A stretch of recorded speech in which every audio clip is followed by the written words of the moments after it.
أعوذ بالله السميع العليم من الشيطان الرجيم. بسم الله الرحمن الرحيم. الحمد لله رب العالمين، والصلاة والسلام على رسول الله وعلى آله وصحبه ومن تبعهم ووالاه. سبحانك لا علم لنا إلا ما علمتنا إنك أنت العليم الحكيم. Alhamdulillah, menjaga syukur pada Allah Ta'ala dengan limpah izin-Nya kita bersua balik dalam semat solat.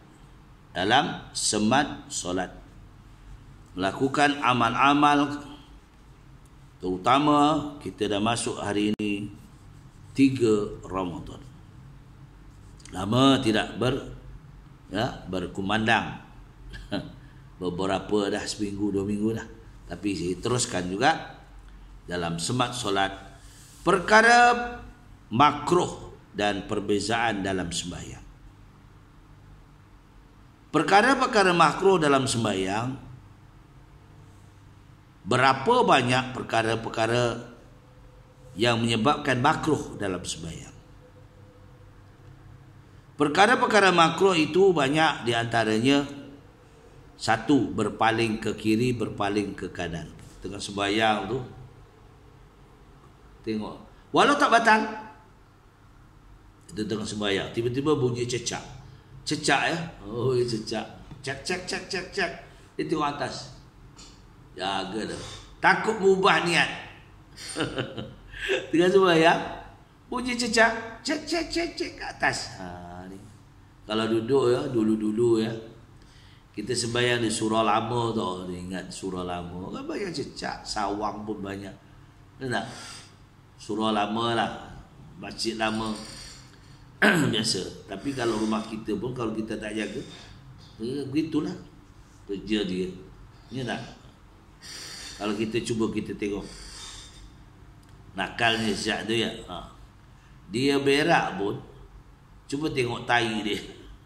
Macam saya tau, cuba tai hitam putih, ya tak? Pandai dia, nakal dia. Baik,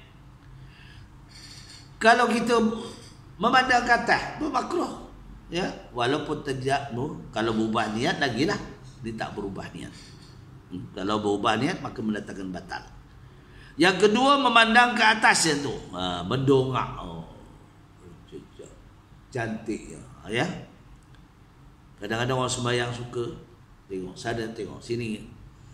Kita biarlah jadi orang yang tawaduk, warak, duduk ya. Hadapkan kepada tempat sujud kita. Yang ketiganya, berdiri pada sebelah kaki. Tahu tak berdiri sebelah kaki? Belah kanan lenguh, dia pegang belah kiri, naik, kanannya rehat. Batu lenguh belah kiri, kanan pula, kiri rehat. Ada orang sembahyang itu, dia tak batal, tapi amalannya tu makruh lah. Makruh ni mengurangkan pahala. Yang ketiga ya, ingat. Yang keempatnya, berludah ke pihak hadapan ataupun ke kanan, makruh. Di luar sembahyang pun makruh. Dia ludah ke depan, tambah-tambah ada ludah ke kiblatnya, ludah ke kiri, ke kiri. Kalau kita dalam sembahyang macam mana? Kalau kita kat rumah kita lah boleh ludah. Ini kalau kat masjid. Itulah sebab kita sembahyang sedia sapu tangan. Ya. Coba dah ambil sapu tangan. Saya tak ada sapu tangan. Ambil sapu tangan, ni contoh ni, ambil sapu tangan, ambil. Letak. Tak apa. Ini dah mulut dah penuh dengan air liur kan. Ya kalau penuh air liur. Maklumlah, kadang-kadang ni penuh air liur bukan apa, sebab mungkin giginya sakit, atau gusi dia sakit, atau ada sebabnya lidah kita ni macam luka, bukan luka lah, macam istilahnya panas lah, terlalu panas. Ni kena menyebabkan air liur selalu keluar, ya tak? Ni. Jadi kita sedia, kalau macam tu kita sedia tisu ke yang kita tidak banyak bergerak, ambil, letak balik sekali je.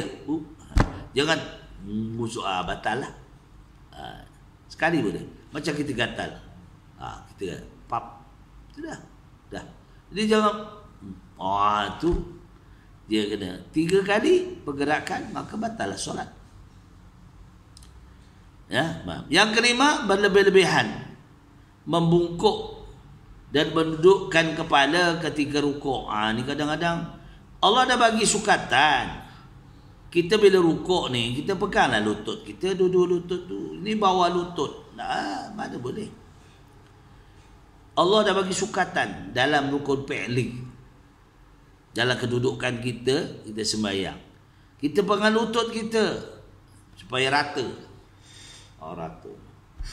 Jangan kita di bawah lutut, kita bungkuk lebih lah maknanya. Ya. Itu jangan berlebih-lebihan. Yang keenam, bercakap pinggang. Cakap pinggang. Sembahyang bercakap pinggang macam mana? Action betul. Yang ketujuh, menyingsing kain atau baju. Menyingsing kain atau baju. Menyingsing kain. Ya. Itu boleh mendatangkan makruh. Jadi kalau dilipat tu, okey. Dia menyingsing sampai ke sini. Yang ke-8, memasuki sembahyang dengan menahan buang air. Dalam sembahyang sampai gitu-gitu nak buang air. Tapi kadang-kadang lah, selalunya sebab di faktor usia. Usia ni kalau melingkat kepada 50 ke atas tu, dengan kencing manisnya, darah tingginya, ya. Kadang-kadang kita tengah sembahyang tu baru dia rasa nak buang air. Macam mana?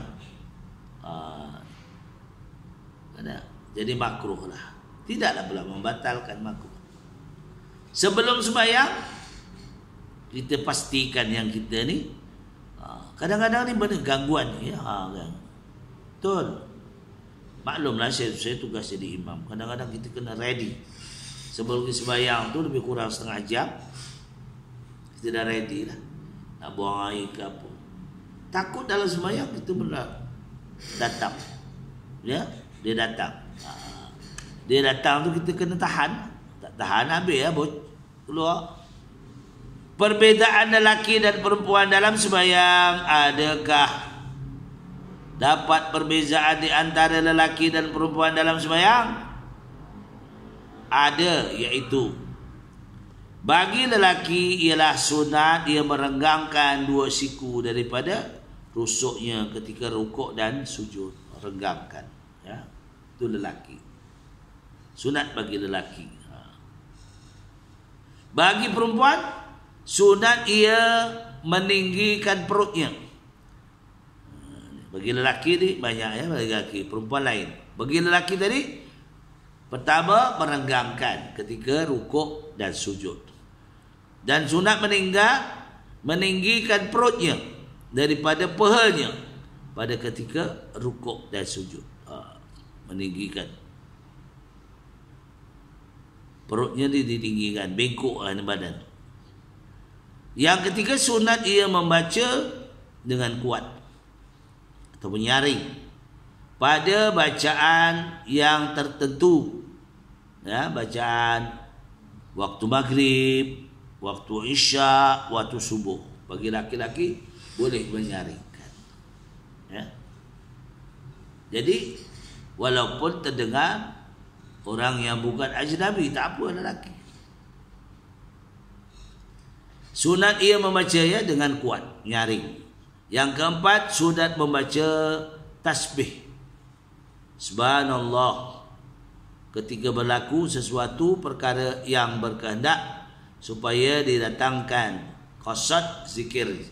Itu dengan sebuah sipulan itu lupa, kita jadi badal. Belakang imam dinamakan badal, iaitu Bilal lah. Di mana Bilal itu belakang imam dinamakan badal. Badal ni boleh ganti imam kalau imam itu terbatal. Tidak. Jadi badal inilah yang bertanggungjawab andainya imam itu terlupa rakaat. Imam tu was-was.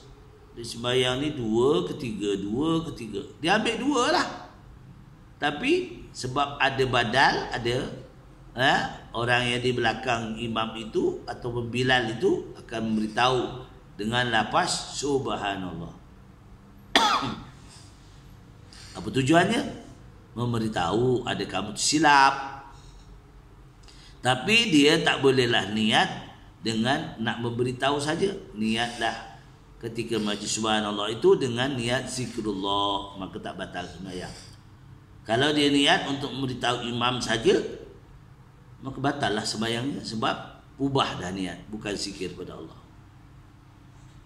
Itu bagi lelaki, ya. Bagaimana bagi perempuan pula? Bagi perempuan, pertama sunat merapatkan dua siku, ya, kepada rusuknya ketika rukuk dah rapat, ya. Kita laki kena renggang je, laki renggang, perempuan rapat, tutup dia rapat, ya, ketika rukuk dan sujud. Kedua, sunat ia merendahkan perutnya, merendahkan perut. Beza. Lelaki tadi meninggikan perut, perempuan merendahkan perut kepada dua pahanya ketika rukuk dan sujud, merendah dan perutnya supaya rukuk itu tertutup sampai ke pahanya. Ketiga, sunat ia membaca perlahan apabila ia sembahyang dengan lelaki yang bukan mahramnya. Dia sembahyang dengan siapa? Campur dengan siapa dia? Abang Ipoh. Dia. Yang boleh dia terdengar suara pun tak apa. Bapak dia sendiri mahram dia, abang dia sendiri mahram dia, bapak tiri macam mana? Mahram juga. Sebab dia tidak batal dengan bapak tiri. Ya. Itu sebabnya anak tiri itu tak boleh kahwin dengan bapak tiri. Tak batal, dia automatik. Begitu juga lelaki ke perempuan, tak kisah. Bapak tiri kita, bapak tiri kita, ya tak? Jadi mahram mendatang. Ya. Ketiga empatnya, sunat ia menepuk tapak tangan kanan ke tapak ke belakang tangan kiri. Ni. Kalau imam itu lupa, kalau tahu siapa, tak boleh gitu, tepuk automatik, ya. Itu bagi perempuan. Ketika berlaku sesuatu perkara yang berkehendak supaya diingatkan. Ini kadang-kadang jadi imam lupa, ya tak? 3 solat duha ke apa ke, ya tak? Jadi itulah perkongsian kita, tak usah banyak-banyak. Perkara yang makruh tadi, kemudian perbezaan sembahyang lelaki dan perempuan dalam pelaksanaan ibadat solat. Yang baik semua daripada Allah Ta'ala. Mudah-mudahan kekurangan saya mohon maghfirah Allah Ta'ala, ya, untuk kita dalam semat solat. Apa maknanya? Cerdik dalam sembahyang. Aku liqouli hadza astaghfirullahaladzim wa lakum wa bila taufiq wal hidayah. Wassalamualaikum warahmatullahi wabarakatuh.